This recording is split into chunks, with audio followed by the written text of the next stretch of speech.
Hello, welcome to Late Night Talks with Jim Ledbetter. Our topic tonight is family issues. Jim, I'd like to talk to you about teen pregnancy and what do you think that they should do to avoid that? Thanks, Tavian. I feel that nationally there's too many young people um, being mothers too soon, babies raising babies. I feel that there needs to be continued education about pregnancy and abstinence.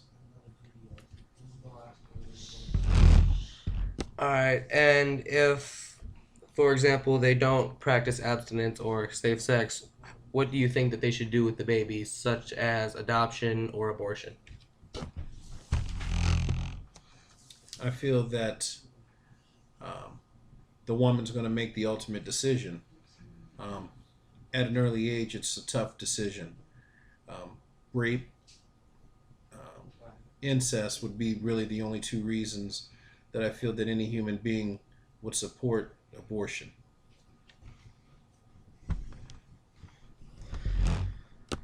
All right, and how do you feel on such as child support? I feel that child support is needed. The parent that has custody has to raise the child. Um, there's no reason that the absent parent shouldn't help out financially.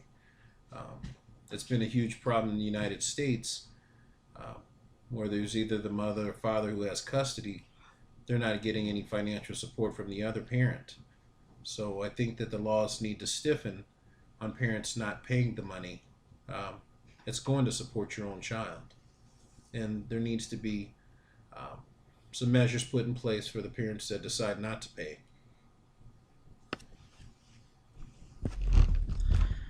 And while we're on the subject of child support and broken homes, how do you feel about divorce?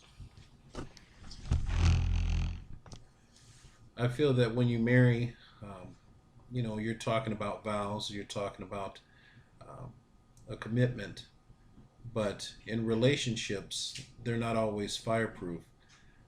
Sometimes it's the best if they go their separate ways, but I think when it comes to marriage, you do everything to fight at all costs. Divorce, it affects the children more than anybody. The children are torn, and um, I would like to see adults do all they can and fight to keep that commitment and vow in place.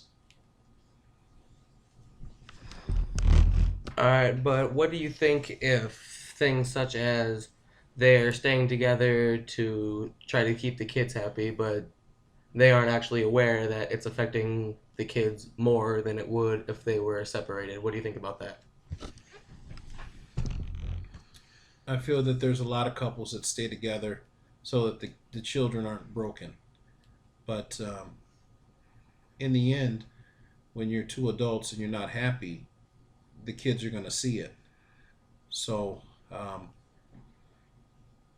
divorce is tough, extremely tough, mostly for the kids. They suffer not they're having one side of the family, they're having one parent part of the time, then they're having the other parent the other half. So my feeling is if you're going to stay married, you do it for the right reasons, um, and make sure that the kids know that. All right, and then what is your outlook on welfare? Um, Welfare is in place for mothers with children that truly need it. The system is abused every day. Um, Women having babies so that they don't have to find employment puts a strain on the economy nationally. Um, Welfare is needed um, to those families that truly need it. I think that it's a great thing. Um, but if you're on welfare, you're driving an expensive car, um, you're out buying alcohol, cigarettes, with the money that you're getting from welfare, um, it looks just horrible. So, um, in the scheme of things, welfare is needed for the people who truly need it, but there are those who abuse the system, and it's going to continue until homes are truly audited, and you can see what the parents that get the welfare are using the funds for. So, do you think that maybe part of our debt that we have, like our country being in such a huge debt, could the welfare be contributing to that, like with the fraud, how you mentioned? Absolutely. I feel that there's too many people who aren't forthright with the paperwork that they submit to these agencies. And the economy does suffer somewhat. And like I said before, welfare is needed for some homes. But then there's other people that misuse the system. And there's others that suffer for it.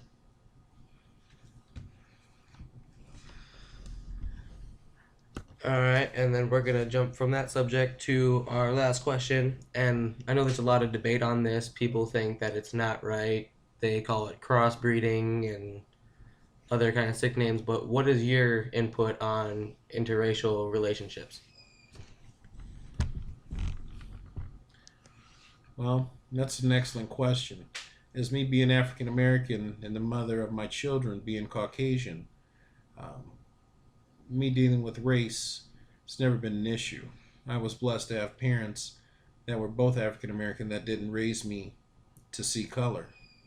And society is fighting every day to see that there's equality in all races.